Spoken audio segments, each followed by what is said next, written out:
yesterday we discussed about triangles and type of triangles. Okay, we classified triangles into two types based on sides and based on angles. Okay, based on size, how many types are there? How many types are there? The triangles Three types. based on sides, three types. What are they? Equilateral triangle. Yes, equilateral triangle. Scale and triangle. Equilateral triangle, సమబాహు త్రిభుజము, isosceles triangle, సమద్విబాహు త్రిభుజము, scale and triangle, విషమబాహు త్రిభుజం.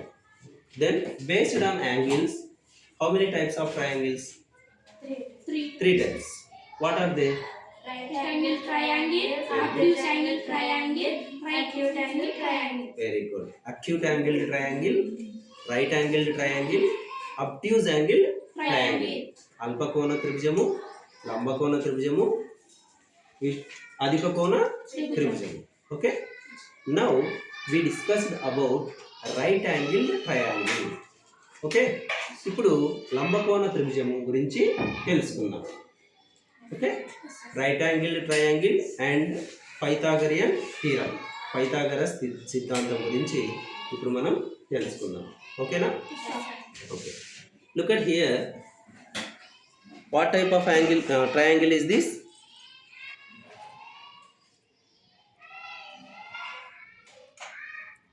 What type of triangle is this?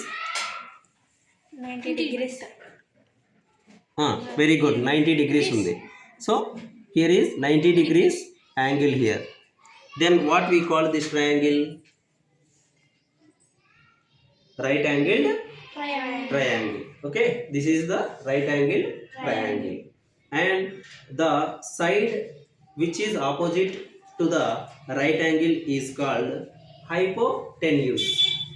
This is hypotenuse. దీన్ని ఏమంటాము?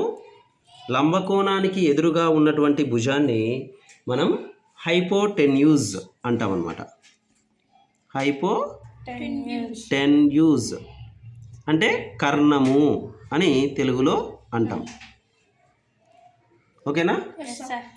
మరి మిగిలిన రెండు భుజాలను ఏమంటాము అంటే లంబకోణ త్రిభుజం యొక్క భుజాలు అని అంటాం.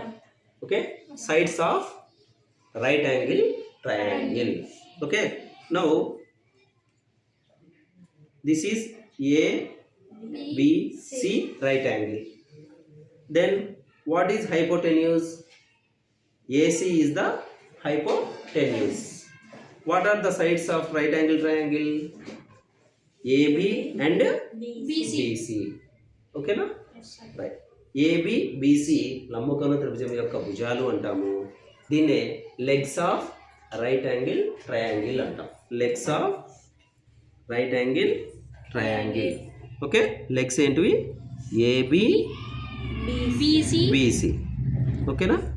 Hypotenuse is AC.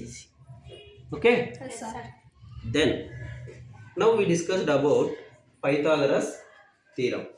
Okay,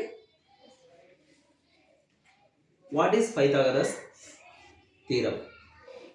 Pythagoras సిద్ధాంతం అంటే ఏంటి అంటే, ఏదైనా ఒక లంబకోణ త్రిభుజంలో okay hypotenuse, the square of hypotenuse is equal to means AC square. Okay, అంటే కర్ణము మీది వర్గము. ఇక్కడ కర్ణం ఏముంది? ఏసీ. ఏసీ యొక్క వర్గము మిగిలిన రెండు భుజాల వర్గాల మొత్తానికి సమానం. అంటే AC square is equal to AB square plus BC square. Okay,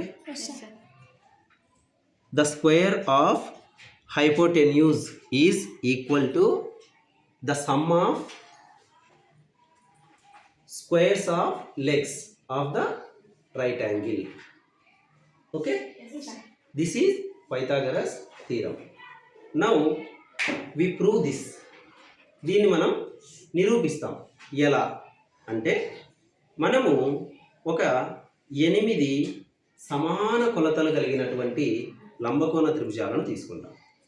ఒకసారి చూడండి, ఇక్కడ 8 సమాన కొలతలు ఉన్నటువంటి లంబకోణ త్రిభుజాలను తీసుకున్నాం. ఇక్కడ వీటి భుజాల పొడవులన్నీ సమానంగా ఉన్నాయి. ఓకేనా? సమాన కొలతలు ఉన్నటువంటి లంబకోణాలను తీసుకున్నాం. అంటే ఈ లంబకోణ త్రిభుజాల యొక్క భుజాల పొడవులు అన్ని త్రిభుజాల యొక్క కొలతలన్నీ సమానం. ఓకే, లెగ్స్ వచ్చేసి 4 centimetres, 3 centimetres. Okay, look at here, 4 centimetres. Okay, 3 centimeters. These 8 right angles measures are same. ఈ 8 లంబకోణ త్రిభుజాల కొలతలన్నీ కూడా సమానంగా ఉన్నాయి. ఓకేనా? ఇక్కడ మనం ఏం చేసినాము అంటే ఈ యొక్క 2 లెగ్స్ ఏవైతే ఉన్నాయో, భుజాలు ఏవైతే ఉన్నాయో లంబకోణ త్రిభుజం యొక్క భుజాలు, ఆ భుజాల పొడవుల మొత్తం తీసుకున్నాం.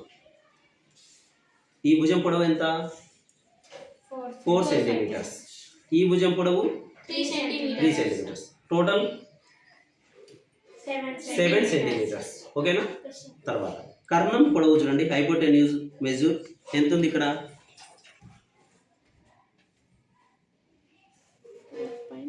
5 సెంటీమీటర్స్. Okay, 5 centimetres. ఇప్పుడు నేను ఏం చేశానంటే ఈ 2 భుజాల పొడవుల మొత్తం ఎంత ఉంది? 7 సెంటీమీటర్లు ఉంది. 7 సెంటీమీటర్లు భుజం కలిగినటువంటి 2 చతురస్రాలను తీశాను నేను ఇక్కడ. చూడండి, ఇక్కడ 7 సెంటీమీటర్లు పొడవు కలిగినటువంటి చతురస్రాలు రెండింటిని గీసడం జరిగింది. ఓకేనా?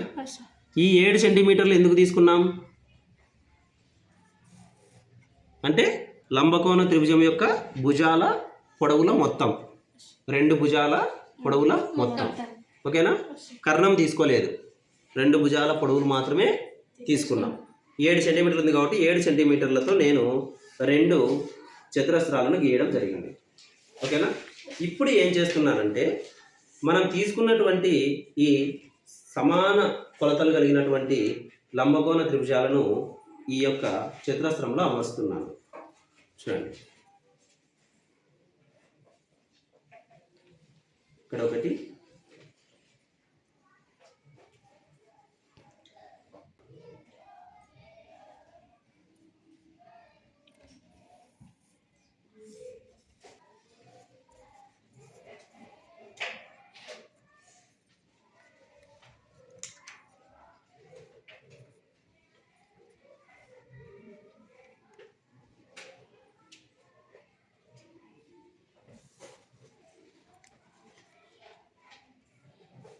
ఎనిమిది లంబకోణ త్రిభుజాలను నేను ముందు గీసినటువంటి ఈ చతురస్రంలో అమర్చడం జరిగింది. ఓకేనా? మనం చతురస్ర భుజం ఎంత తీసుకున్నాం? 7 సెంటీమీటర్స్ తీసుకున్నాం. ఆ 7 సెంటీమీటర్స్ ఎక్కడి నుంచి వచ్చింది? లంబకోణ త్రిభుజం యొక్క లెగ్స్, భుజాల యొక్క పొడవుల మొత్తం. ఓకేనా? So AB BC, AB plus BC. ఓకేనా? AB 4, BC 3. ఓకే, ఇప్పుడు చూడండి, ఇక్కడ ఏసీ ఎన్ని సెంటీమీటర్లు? 5 సెంటీమీటర్లు. ఓకేనా? ఈ 4 లంబకోణ త్రిభుజాలను ఇక్కడ అమర్చినామా? ఇప్పుడు ఇక్కడ ఈ చతురస్రంలో మిగిలిపోయిన భాగం ఎంత ఉంది చూడండి. ఈ చతురస్రంలో ఇది ఎంత పొడవు? దీని పొడవు ఎంత? 5. దీని పొడవు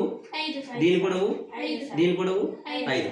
అంటే ఇక్కడ 5 సెంటీమీటర్లు భుజం కలిగినటువంటి ఒక చతురస్రం ఏర్పడింది కదా. మరి చతురస్ర వైశాల్యానికి సూత్రం ఏమి? ఏ స్క్వేర్. అంటే చతురస్ర వైశాల్యానికి సూత్రం భుజము ఇంటూ భుజము. కాబట్టి ఈ చతురస్రం యొక్క వైశాల్యం ఏమొస్తుంది? 5 ఇంటూ 5. ఎంత అవుతుంది అప్పుడు? 25. ఓకేనా? సో ఇక్కడ మనము 5 ఇంటూ 5 స్క్వేర్ అని రాస్తాం కదా దీన్ని.